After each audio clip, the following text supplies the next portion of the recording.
Помощник советника главы Ингушетии Башир Бузуртанов от имени Юнусбека Евкурова поблагодарил работников компании «Газпром» газораспределения «Назрань» за быструю ликвидацию последствий ЧС. Грамоты главы региона удостоились около 30 человек.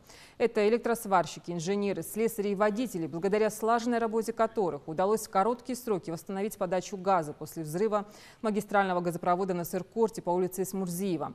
Напомню, авария произошла 9 мая. Тогда без газа остались около 400 домов. Глава Ингушетии поручил соответствующим службам завершить аварийно-восстановительные работы до начала месяца поста. С поставленной задачей специалисты справились.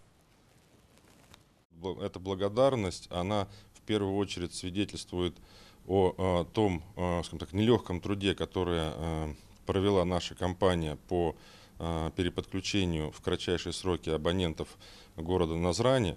Но мало того, она позволяет действительно сплотить тот коллектив, показать и другим сотрудникам нашей компании, что действительно их труд не останется незамеченным и, соответственно, всегда будет оценен по достоинству.